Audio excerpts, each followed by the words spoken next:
Motion to approve the temporary agenda. Who making some?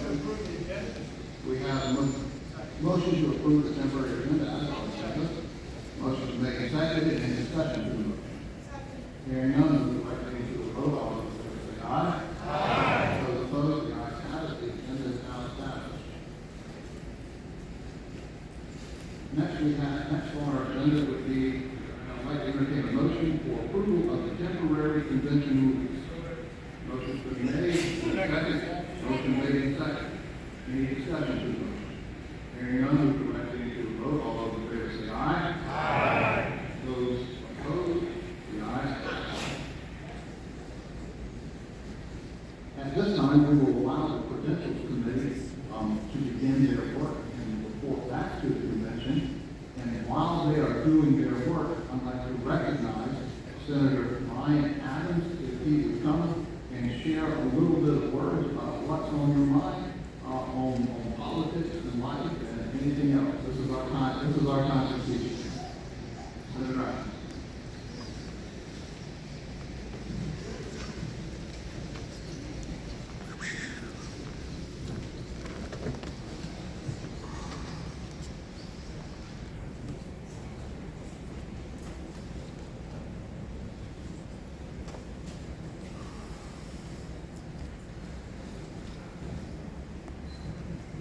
Good morning, everybody.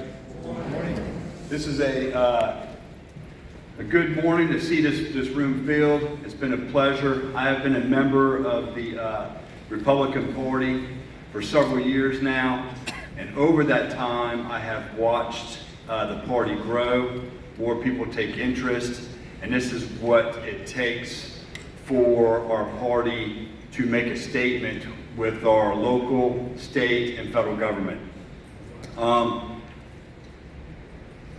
I have been blessed to luckily have been able to run for several different offices, and back in 2020 I have been lucky enough to be elected as District 44 State Senator, and it's been an honor for me to serve. So one of the things I've got to do in my time as not just as an elected official, but prior to that, I'm a retired law enforcement officer, for those of you who don't know. And it's been an honor for me to serve over that time and being able to serve the community. I got to the rank of lieutenant, and most of that career I spent in specialized units. It's been an honor because I'm one of those people that do not believe a title makes me who I am. And sometimes you can watch that in people and who get these positions, whether it's a promotion, an election position, or through life, they get this title. And the title starts to contaminate the person inside. And I will tell you, I've always been one of those people that when somebody comes up to me, they present me as lieutenant, because I'll still run into fellow officers that I retired from and they're still working, and a lot of times they'll still call me lieutenant. Or as a senator, people still come up to me, or they'll come up to me and they'll call me senator. And I'll tell them, my name is Brian, and that is the position I hold, and that is my character. And my character is going to stand behind who I am as a person. And I think that's important in life, and we continue that as Republicans or as decent people. One of the things that you'll hear me discuss a lot of times when I'm talking about different issues out there, we watch as society is changing in front of us. And I used to pick on the younger generation coming into law enforcement. I pick on my kids all the time because they're different. They're not different in a bad way. They're just different than what we are. And how I mean is, they're the first ones to say when something goes wrong, that's not my fault, it's their fault. They're the first ones to point to somebody else. In my office is a letter written from my grandfather to my dad when my dad was 2 years old. My grandfather was about to storm Peleliu Beach. I don't know if any of y'all ever saw the movie Pacific. He wrote that letter to my dad because he thought he wasn't coming home. He thought that my dad would never get to see him or learn about him because he was in the middle of World War II, and what he was about to do was a very trying thing. I don't know if any of y'all ever saw the movie Pacific, but my grandfather was there with those gentlemen, and he was an outstanding man. So he took this letter, ripped it off of the mess hall table, and he wrote this letter to my dad because they didn't have paper. All the paper was going to the staff so they could do their documents and what they were doing. So he wrote this letter on this parchment paper, and it's very long. The paper is probably about 2 foot wide, 1.5 foot by almost 3 feet. And he was an intelligent man. He actually was at Notre Dame, an officer program from the Naval Academy, and he lied on his application. This is what lying gets you. He lied on his application, basically saying he was not married. He was. So one day he trained to be a naval officer. The next day he's trained how to storm a beach, and that's as a Marine. So he ends up serving with the 1st Marine Division and goes over to the Pacific Islands, and he storms the beach. And he talks about this a little bit in his letter and why he's not home with my dad to raise him as his father. And it's pretty moving because he explains life like through a football game, like you're a football player. And basically what he is saying is, you're going to fall down in life. Life is not easy, and it's not supposed to be easy. So get up, brush yourself off, learn from your mistakes, and continue forward. Understanding that you're going to fall down again. And he explains life like this, and he explains that it's up to you. If you want to be nothing in life, don't do anything in life. You want to excel in life, you got to work hard to get there. And some people are going to have harder challenges than others. Some people are going to have every roadblock in the world, but they overcome it. They move through it. And there's things like that in life that affect some people, and you see some people that have no obstacles. It seems like they just move right through it. That's the way of life. And he explains life like that, and it's spectacular the way he does.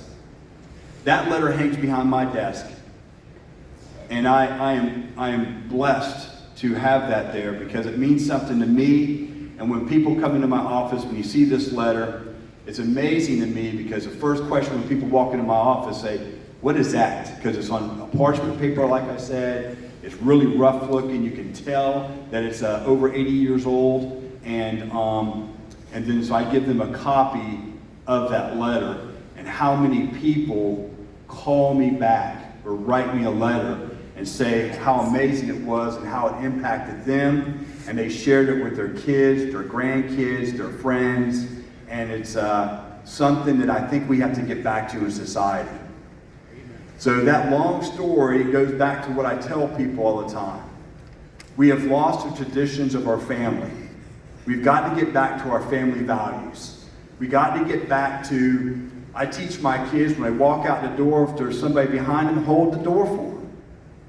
Say good morning, say good evening, say hello, ask them how they're doing, talk to them. When they're out in public, which I don't cuss, or very seldom, so my wife and I raised our kids this way.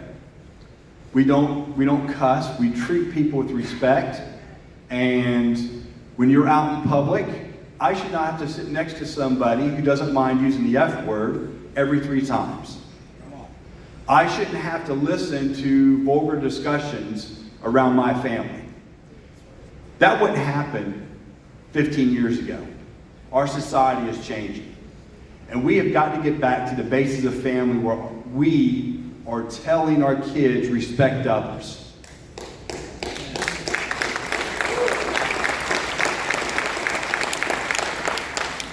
It is important that we get back to this foundation and our children start growing up. I think our violence would disappear, are the way of life, the way that some of our young people are growing up.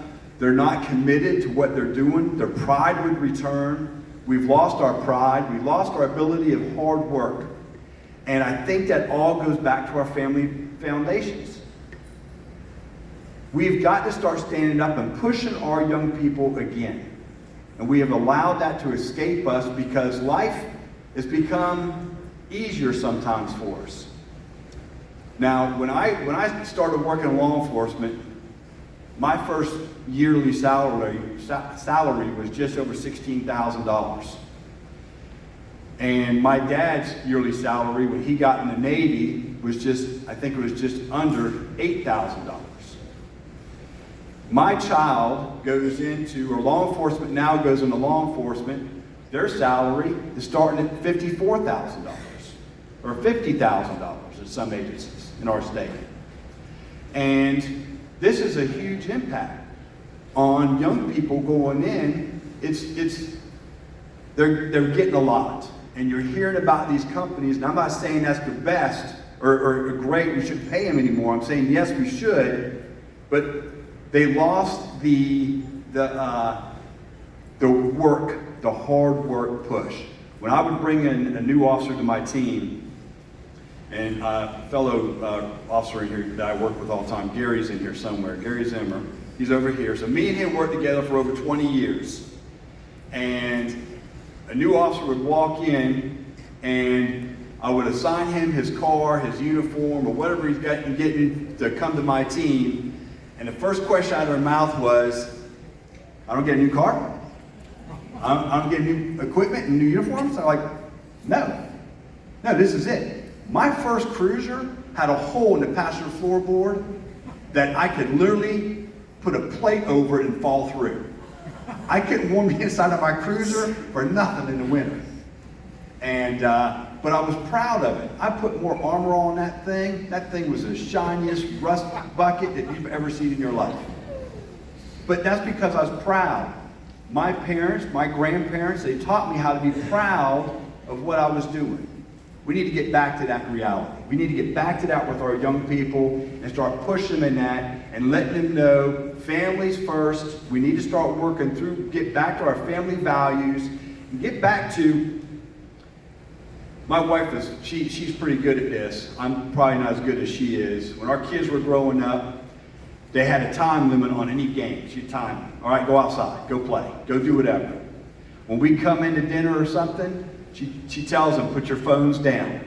This is family time. We need to talk to one another. We need to make sure we're engaging in conversation, talking about what happened in our day, our children. And Shell and I have been blessed. We got 4 kids, and we got 5 grandkids already. I don't know what my kids are drinking, but we got plenty of grandkids already. We got 4, a 3, a 2-year-old, and 2 one-month-old babies. My daughter had a child, and my daughter-in-law had a child. So, but that's me on my soapbox for a moment. This is things that I think we need to get back to, and we need to start impacting our young people and letting them know where we're at, and letting them know how we got to where we're at, how we made it, and the tough things that we went through. And sometimes I think that's what happened. I grew up, and my dad was already a chief in the Navy. My mom was doing well in her business. So I didn't have the struggles. My kids didn't have the struggles that maybe I had or my brothers had. And I definitely didn't have the struggles my parents had or his parents, my grandparents had. So, and I think that's a lot of it. Our kids grow up and they already got so much. They don't struggle the same way, so they don't realize the battles and the hurdles in life that come. So, and I think we have to understand that some of that has got to be a learned trait from us to them and pass it on. And I don't want us to forget that.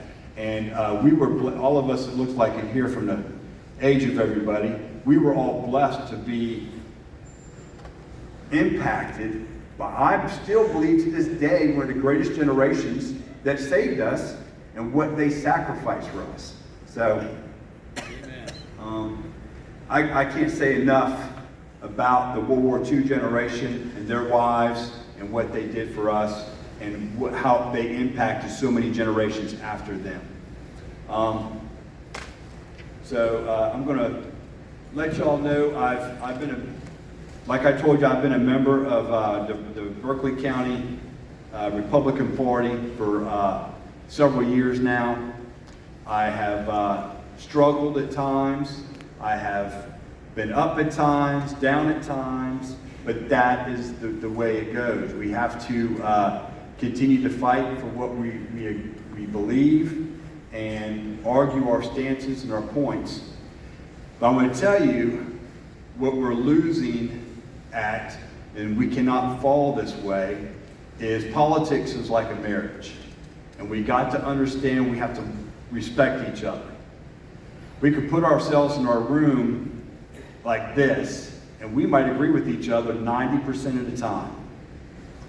And then, when we disagree with one another, we have a habit in society right now of getting up and walking away from the table, not engaging, not learning anything about the person you oppose, not learning anything about their position, or why they feel the way they feel, or vice versa.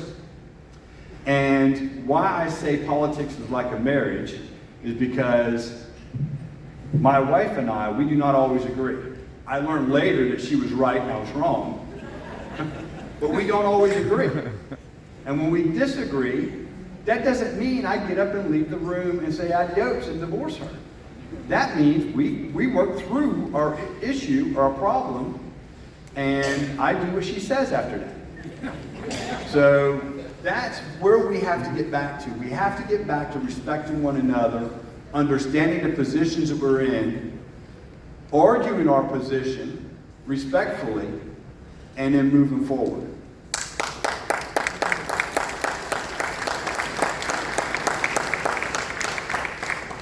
You will see me a lot of times. I have no issues working with anybody. And it's funny, I had a young lady call me. I say she's young. I'm not quite sure.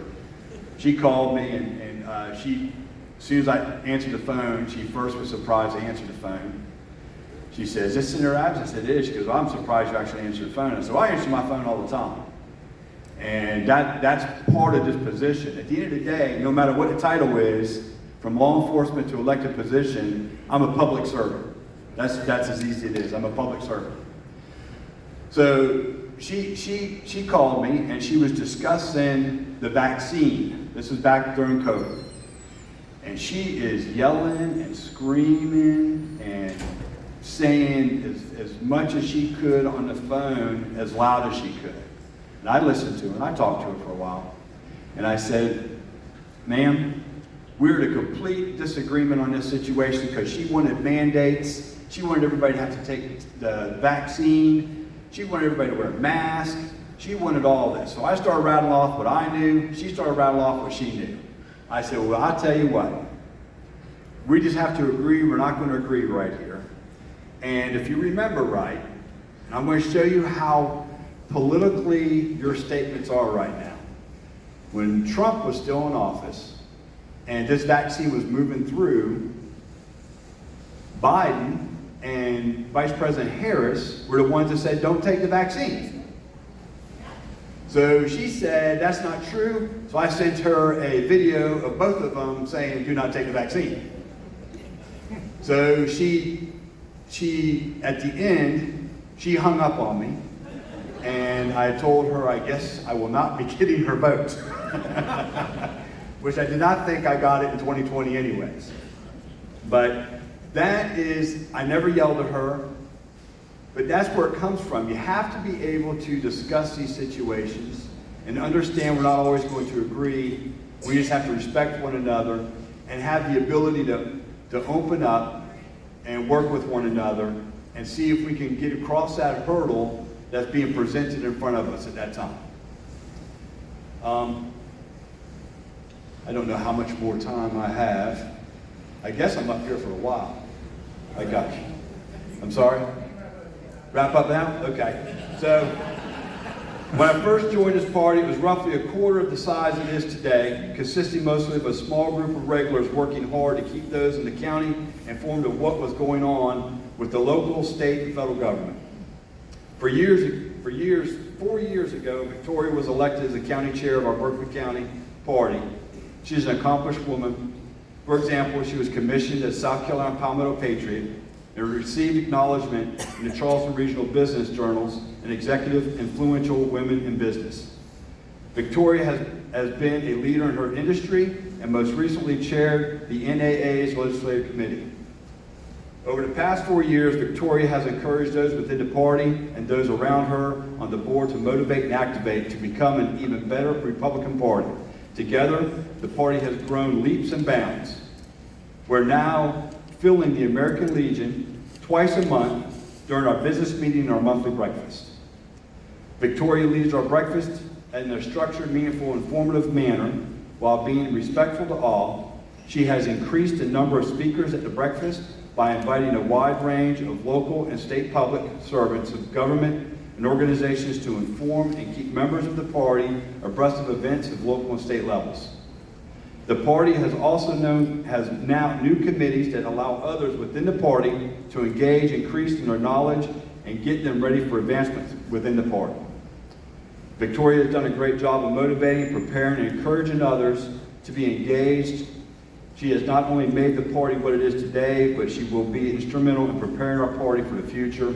For this, I thank Victoria and I keep wanting to knock that over, and what she has done for the party. Thank you so much.